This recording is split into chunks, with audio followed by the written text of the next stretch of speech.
Hello and good afternoon. This is Andy Hunt, Practical Wellbeing, and I'd like to welcome you to this webinar called From Description to Solution.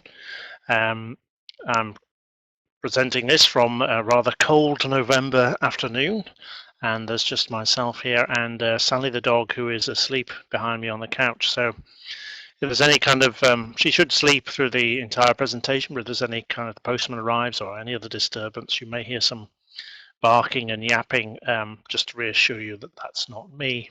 Hopefully we'll be uninterrupted. And I'd also like to give you my usual promise is that I can almost certainly guarantee that attending this webinar and using the techniques presented are probably not going to make you any thinner, richer, or more popular than you already are. Although I would say that if you use the technique I'm showing you here, I think it'll help you with your EFT practice, if that's for self-help, or if you use this with clients. So hopefully it'll be another little tool or procedure to put into your toolbox. So what's the purpose of the webinar? Basically what to expect here is going to be talking about descriptions, the problem with descriptions, and how our descriptions of things cause us problems or make situations difficult for us.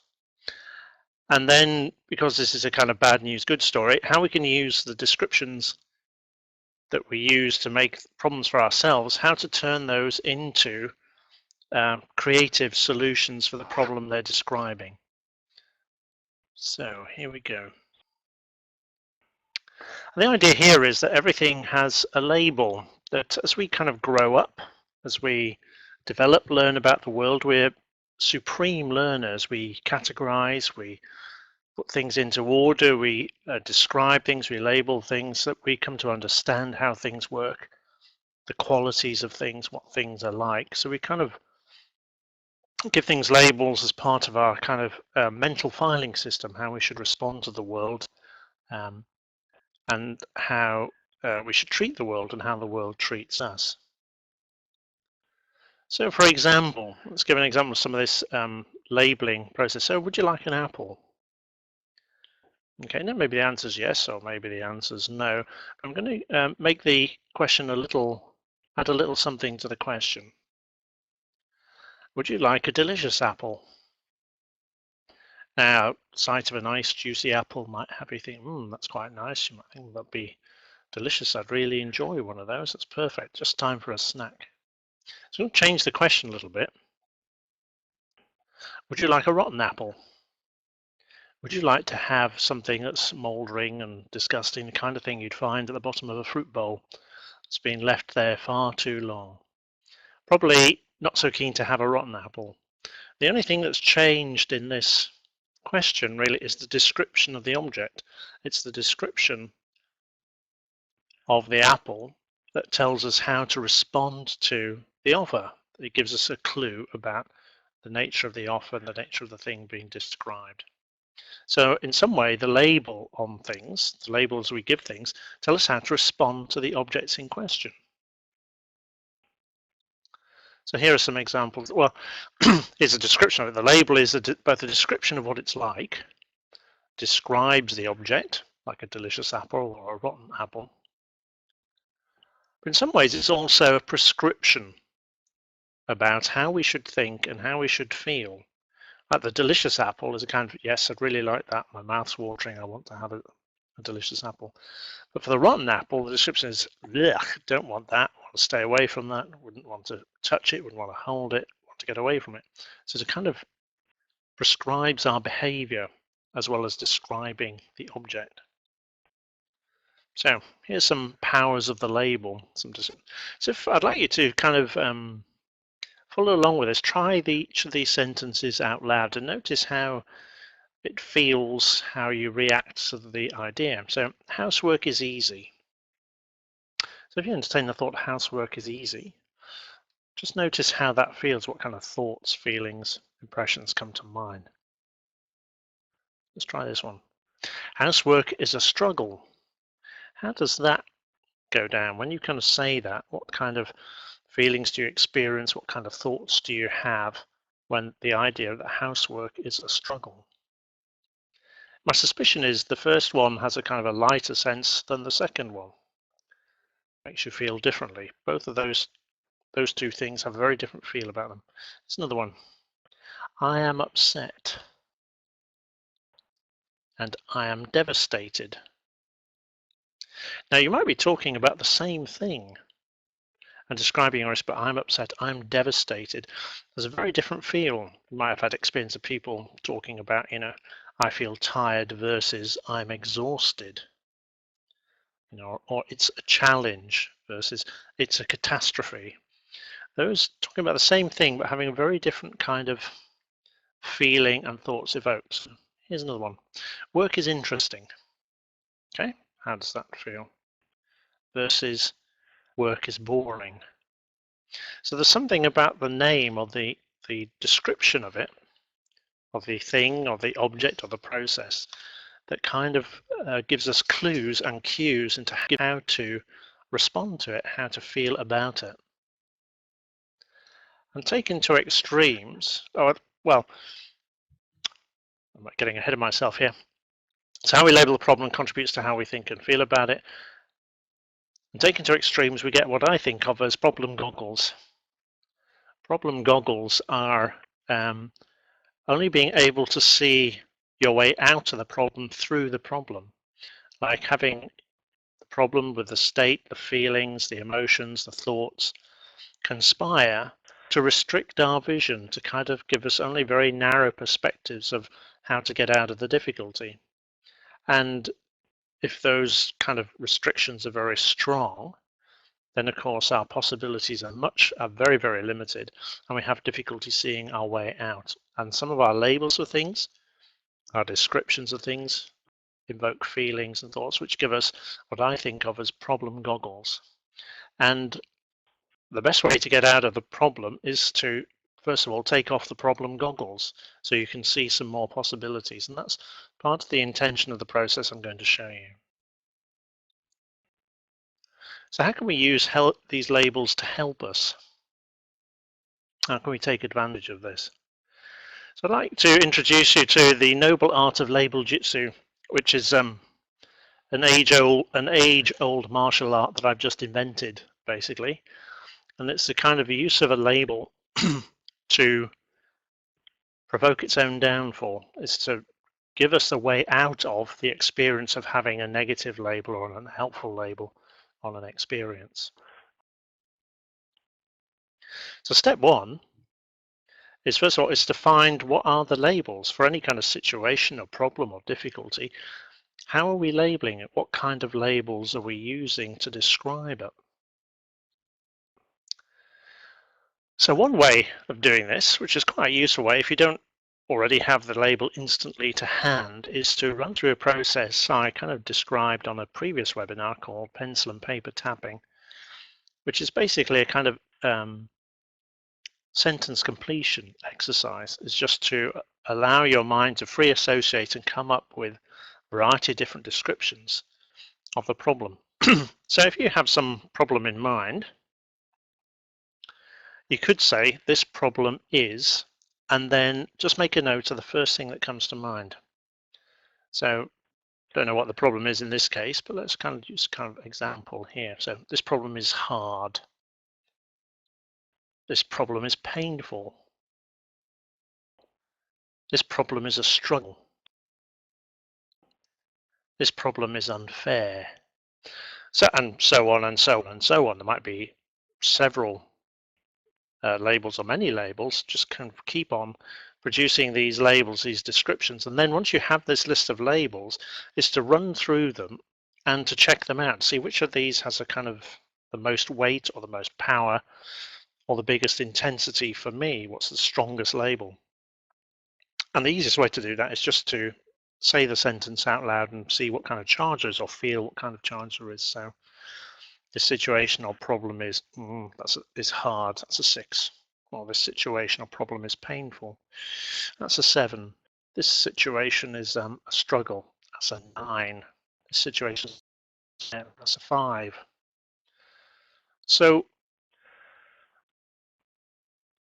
So we can kind of go through each sentence and each label, giving it a score, if you like. So for the sake of argument, let's just pretend that this one here, the strongest label, is a struggle. That's the one that kind of, the label that really fits for this particular problem. So how can we use this label, this strongest label? Well, first of all, we need to defuse the label. If the way that you feel about this situation is very intense, if it kind of causes lots of negative emotions to be stirred up, and you really need to be able to settle all that emotional charge to bring a little bit of clarity into the situation. So that original charge needs to be brought down, and we could use just regular tapping with that. So even though this problem is a struggle, so on and so on and so on, tapping on this problem is a struggle, to bring down the overall charge so it comes down from a 9 to a 3 or a 2 or something like that. Very straightforward, standard issue tapping, just to bring down the overall charge, to bring down some of the intensity. So this is a kind of little bit of an aside here. This is kind of a criticism or comment or observation about EFT, is that EFT in its original formulation is great from taking you from a problem state to a neutral state, so that you move from the problem state, the red splat that's on the left, into a more kind of neutral gray splat. So it's kind of taking out the emotional charge, which is really good for doing. But then the question arises, then what? If you want to move out of the problem into a solution, how might you use EFT to get you to the solution rather than just stay with losing the problem? And so there's a couple of methods for this. Several people invented them. So Pat Carrington's choices method is probably the most well known, and that she came up with the idea of kind of leading or using the EFT to lead from the problem to a choice about how to be different. So for example, if the problem was that this thing was a struggle, even though it is a struggle, it could be that I choose to be strong, or I choose to be determined, or I choose to be resourceful, and to tap through the tapping statements leading from the problem to the solution. It's probably a very familiar process to you if you've been around EFT for a little while. I encourage you to look at it. It's an excellent way of developing change. There's kind of two, to my mind, there are two kind of drawbacks or two disadvantages to the choices method as it stands. The first one is that your choice of how you're going to be is made by your conscious mind. So your conscious mind is the part of your mind that is kind of stuck with the problem. It's the conscious mind is the one wearing the problem goggles. So the solution is limited by the imagination of your conscious mind. And since that's the mind that has the problem in the first place, it's a kind of bit of a limiting set of choices. It's perhaps not as creative as it might be. And the second disadvantage is the choice is just one choice. So if I say, even though I struggle, I choose to be strong, then that's just one choice. Being strong is just as if it's like the only option. So you go from one fixed state to another. So what's an alternative? What could we do differently? What would be nice to do differently? I'm going to suggest paradoxical tapping, which is something I came up with. It's a kind of extension of the choices method, or a variation on the choices method. It has some things in common, yet it's some things that are quite different. So the value of this approach is it creates many alternative solutions. For choices, it's like you have the one solution to a problem state, the one alternative. Here you have many alternatives. It actively engages the creative unconscious mind. It's all your creativity, the way you come up with new and novel solutions, comes out of your unconscious mind. So this actually engages the unconscious mind in coming up with alternatives that you can use to change the way you think and feel about situations. It also sidesteps the doubting conscious mind. So the conscious mind is very concerned with how is this possible? How could you do this? That's never going to work. It's the kind of the one that provides a lot of the kind of the chatter, the tail enders, the doubts that stop you from actually pulling forward or taking forward new ideas. And this process rather sidesteps the conscious mind. So your mind can have a good run at the alternatives, and then it also, as part of the tapping, taps out any of the problems, tail enders, to do with the solutions that are generated. So the intention is to come up with something a lot broader than you would with just the choices method. So here's part one.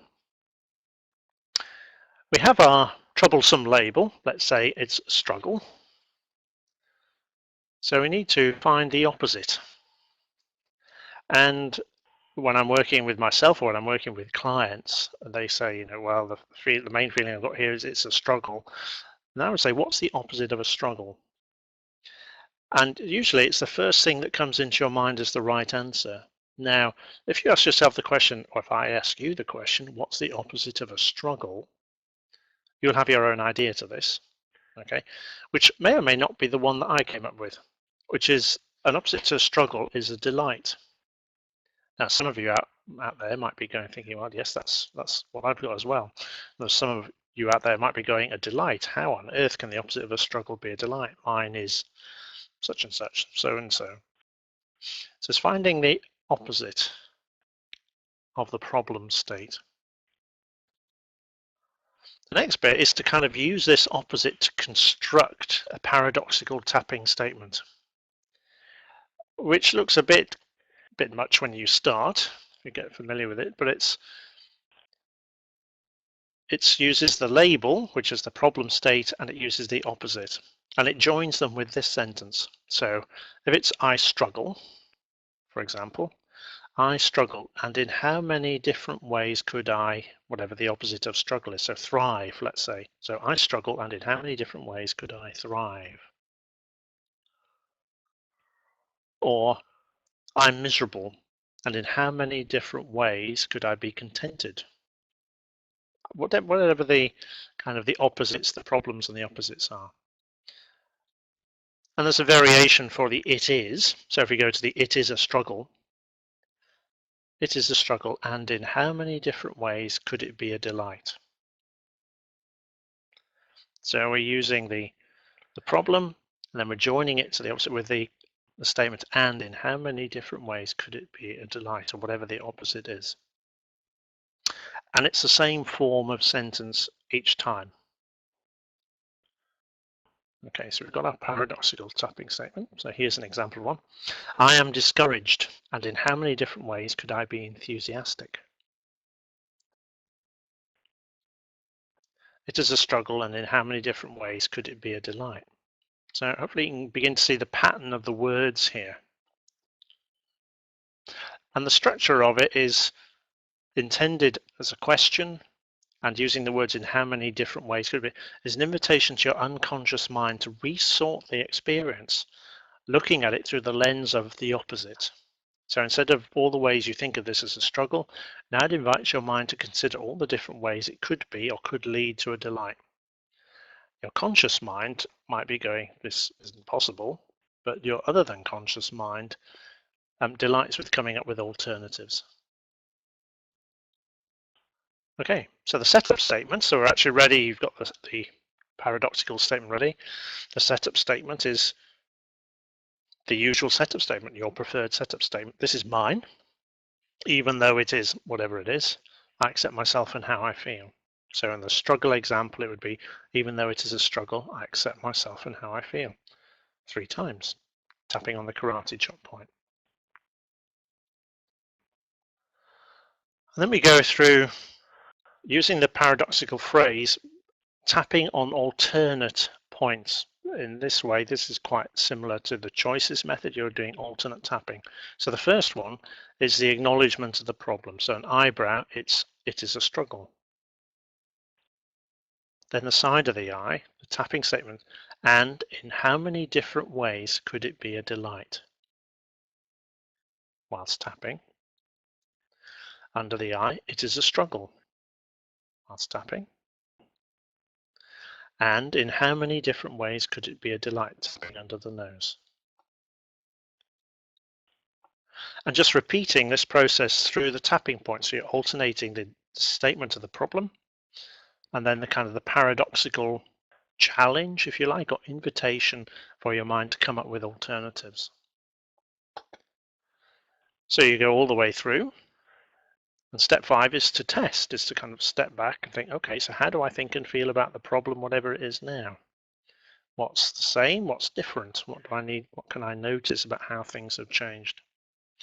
And then, as with most EFT processes, it's rinse and repeat as necessary. You could have a blinding flash of the obvious while you're doing this and everything is sorted, but typically it takes a few rounds to kind of start to soften and adjust and to give you different ways of thinking about the situation you're in and different ways of thinking about and feeling about the situation that you're in. So here's what people typically notice. The first thing is that people notice that the original problem, as they think about it, seems to have eased in some way. Thinking and feeling about the problem becomes more resourceful and more flexible. So as you can think about it in a different way, you can feel about it in a different way. You feel like you have options, ways that you can move, directions that you can move, instead of being stuck in the one way of being with the problem. Okay, so here are some tips for using this process.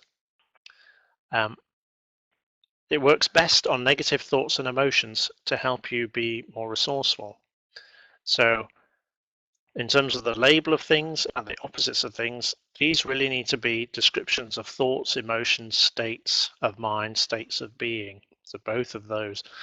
So this is for how you can be your best in a situation. It doesn't work on what I call external factors. For example, you couldn't, I don't think anyway, I'm pretty sure about this, that you could not tap, even though I'm poor. Sorry, I am poor, and in how many different ways could I win the lottery next week?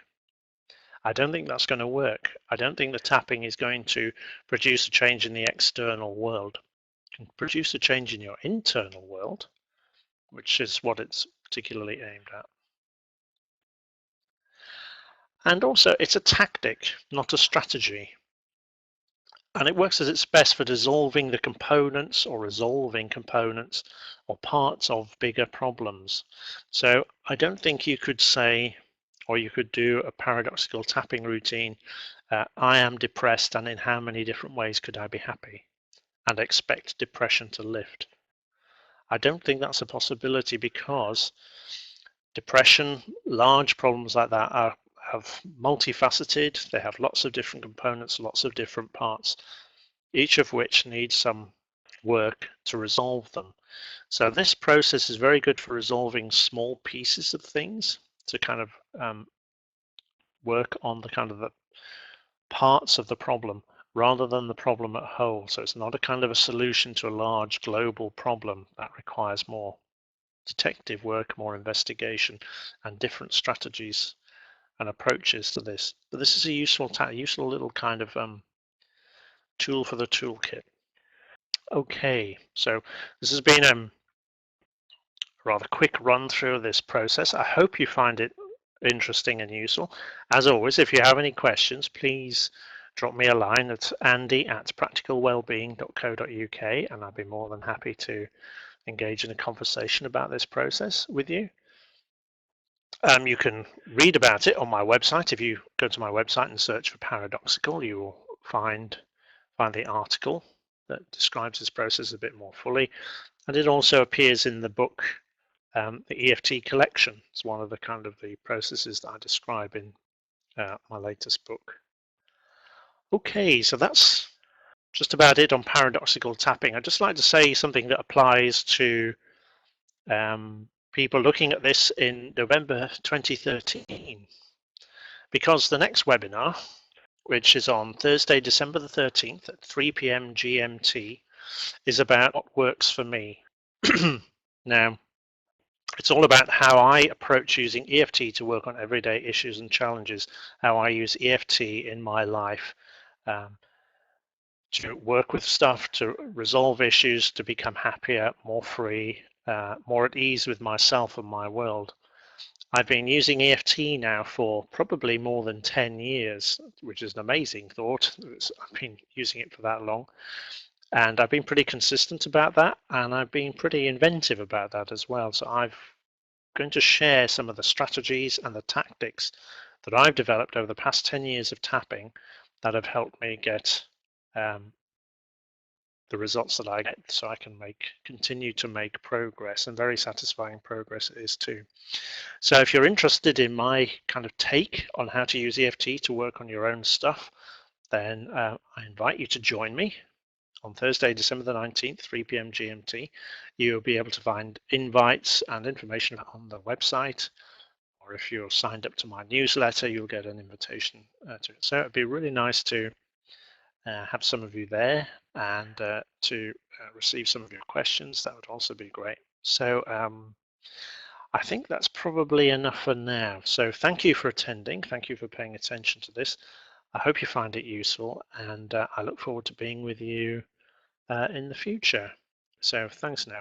Bye-bye.